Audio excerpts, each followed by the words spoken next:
gave me some help, and it was the wrong answer. Right away, Rich. You got a Dodger Brewer? I haven't thought that. I'll think about it. That'll be good. Get back to it. Dodger Brewer.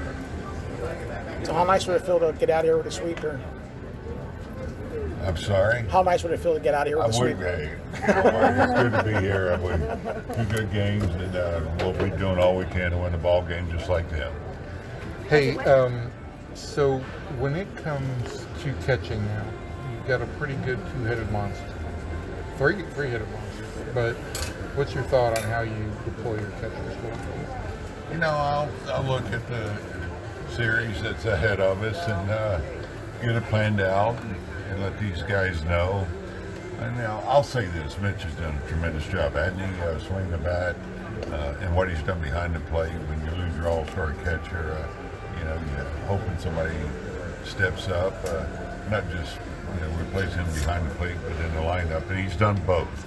That's how well he's played. So good for him, good for us, and it's very workable. It's a great situation to be in because you can keep them fresh. Is it workable because Jonah can face right-handers and Mitch can face left-handers? I think it's going to be workable with the matchups you're looking for, day games after night games, things like that. I won't keep Jonah from playing against righties or lefties. Obviously, we know what Jonah does behind the plate, but also gives you another bat and more options to play them together. Just what does Jonah getting back mean for y'all right now?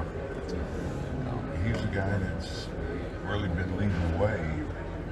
Like I said, our guy that started the All-Star game, so we a really good catcher. And we also knew that we had another really good catcher, Mitch. That's a tough situation for Mitch to be in, but now it means a lot to get Jonah back. It just makes us a better team, a better lineup, and to have these two guys ready to go anytime behind the plate, that's huge for us. There's been changes in the schedule this year, as you know, with like less interleague and whatnot. Your first time managing in the American League, have you seen a lot of difference managing in the AL versus NL? To be honest, no, not really. With the DH, I really couldn't tell you the difference. When we're playing a National League team, it's not like they play different. Small ball, things like that. No, I haven't noticed any difference. And on follow-up to that, how do you like playing in an indoor ballpark versus playing somewhere like here where you knew it was kind of hard to get the ball out? Well, it's hard to beat how beautiful this place is. First time you come in here, it's breathtaking. And everybody tells you that. But when you look at our venue too, it's special. It's so nice. Of course, you see it 110 outside, and it's 73, 74 inside.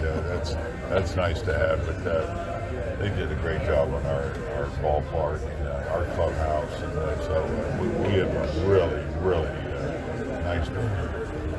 What kind of game like last night do for a team who struggled recently and then just I think anytime you have been struggling a little bit, you have a nice game, it can do a lot for you. I thought the game before he got good swings off, and it looked like he'd get more on time with the fastball and also the breaking ball.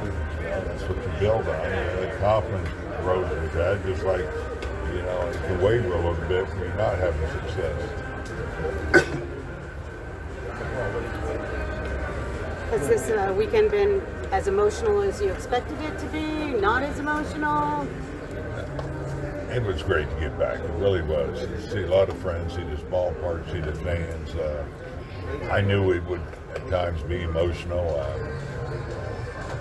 Kind of kept that separate from the Oakland series. Coming in here is when I knew it probably would hit me, and it did.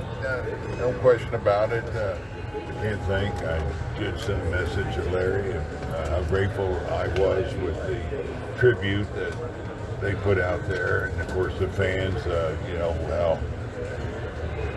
How great they were for me in this series. You never know how they're going to react when you come back, and it's just been a tremendous week for me. It really has, and we're now memory lane, thinking back and the celebrations and things, but with both teams where we're at, you still got to stay locked in what you need to do. So I didn't put too much into it, to be honest. When somebody calls you an old school manager, do you take that as an insult or a compliment? I don't know how to take it, really, to be honest. I don't know if what they mean by that is I don't use analytics, which isn't true. So we use them here. We want all the information we can get. So I guess if someone really defined it to me, then I would have a better answer. But if it means that we trust our eyes, or I trust my eyes and things, yeah, I take that as a compliment. Is it maybe extended to like manager ejections, guys like Earl Weaver, Bobby Cox, maybe yourself? Well, you're talking about different personalities now. Earl Weaver, I mean, those were ejections that we love to watch. So, Bobby was more of a, he'd say a couple words and get thrown out and he'd head back. So I probably was a little bit in between. Bruce, the other day, sometime during this series, they burned some sage in their batting cage to try and change their offensive luck over there. You ever done anything like that? I had Tim Flannery, so that should be your answer. So you let him do all the new age stuff? Yeah, Flan's one that started all that, and he was the sage man.